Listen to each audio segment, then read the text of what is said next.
can't have Tatum have this much of an off night when you've got this many guys out and expect to win. It was, 3 for 17. I mean, Jesus, he goes 5 for 17 and they win the game. I mean, that's just brutal. Obviously, Jaylen did have it going. He just wasn't involved enough again.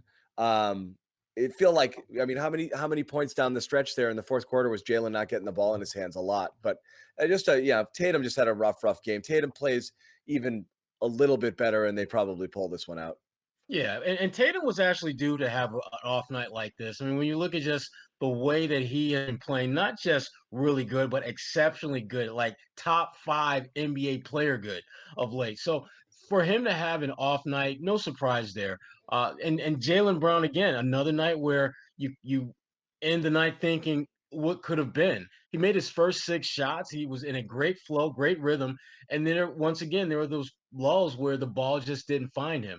And I don't think that's so much on Jaylen. To me, it's just recognition of who's got it going and who doesn't. I think Tatum realized that I just don't have it tonight. I can't make shots. So I got to do other things to help. And Yep. he did that, rebounding and assists. So I have no issues with his play because he He found did his other best. ways to contribute. He was cold. Right. Exactly. Yeah. Yeah. You know, what was But my you biggest need disappointment? My biggest disappointment was Pritchard.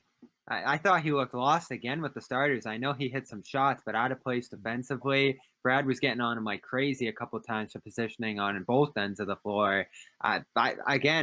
It worries me that he's looked really good this year to some degree, but when he jumps up to that starting line, it's a massive fall off a cliff from him, it feels like. And again, that final shooting line looked good, but just watching him throughout this game, it didn't look like he was in the flow of things all that well, the way he needed to be offensively. And you know what stuck out most to me is the amount of times when he was running the offense that they weren't able to get the ball to Tatum and Brown. Like him, Semi, Romeo in particular were black holes in this game. Yeah, I mean, Romeo again in that critical possession late, he had those two where he missed the open shot and then he missed the follow up. Yeah, and he was short on the follow. But again, the ball not to touch Tatum or Brown's hands. Again, it's just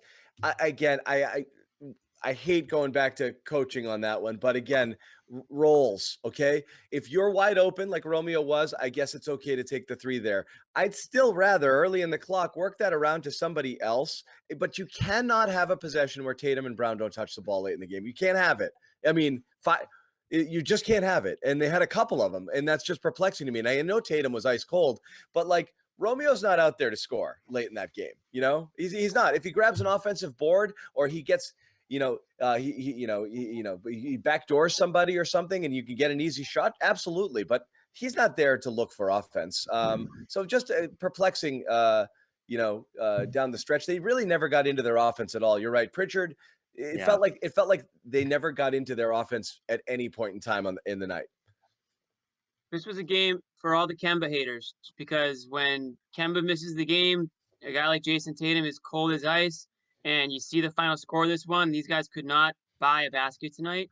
And this was a game that if Kemba Walker plays, that's less time for Pritchard. That's less shots for Tatum, who certainly couldn't, wasn't on tonight. And maybe they're getting better looks because, listen, when Kemba Walker's out there, he commands a lot more attention than Pritchard does.